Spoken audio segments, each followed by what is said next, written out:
split natin. Tapos, mag-guard ako ngayon ng sibuyas para sa sauce natin. Isang pirasong sibuyas nilalagay ko. Umaski dalawa para mas masarap. So, tapos sabay gawa mamaya ng sauce. So guys, ako po ay gagawa ngayon ng sauce. Okay, ano is right.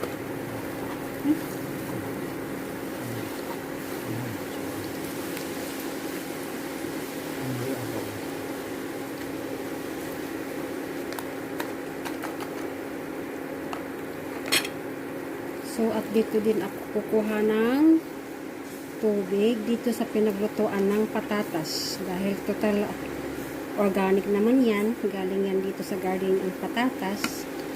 Yan po. So, luto na rin siya. So, dito ako kukuha ng tubig.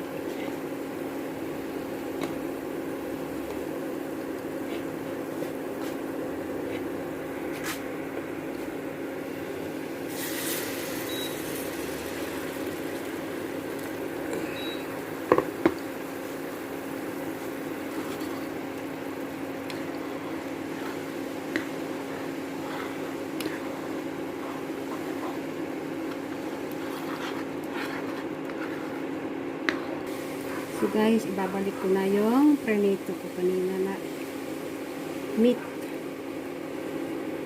para makasipsip ng sauce na ginawa ko. Itong sauce na ginawa ko, kung wala kayo niyan, pwede harina or cornstarch para maglapot ang sabaw, ang sauce niyo. Tapos lagyan ng asin at paminta tulad ng pampalasa.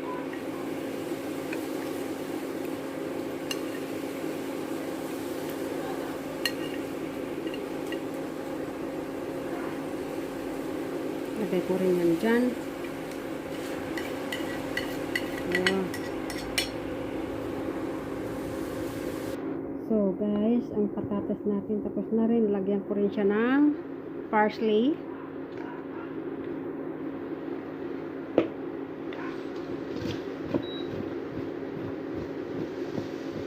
So, ready to eat na yan. Tapos, ang susunod na iaano ko dito is yung lagyan ko din yan ng parsley. So, ganyan ako pag nagluto. Lagyan ko pa din yan ng toyaman mamaya. Guys, lagyan ko rin siya nitong herbs na to para matanggal ang lansa.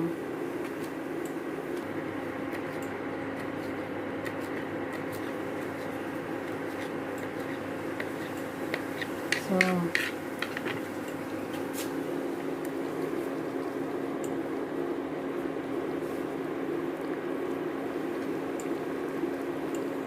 nabango. So, ready to serve na siya. At ngayon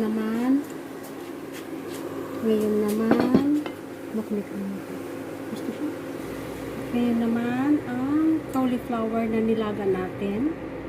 Lagyan ko ng butter. 20 grams.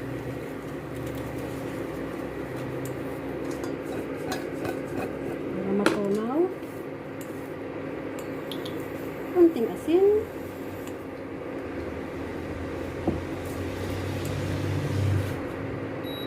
At maraming pepper. So, sarap-sarap yan. Tunawin na lang natin ang butter. Tapos okay na yan pag natunaw ang butter. Okay. Yan, hindi pa tunaw ang butter. Ang kanyang isang butter.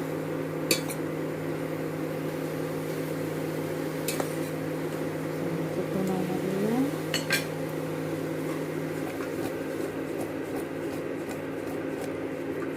Yan. Wala.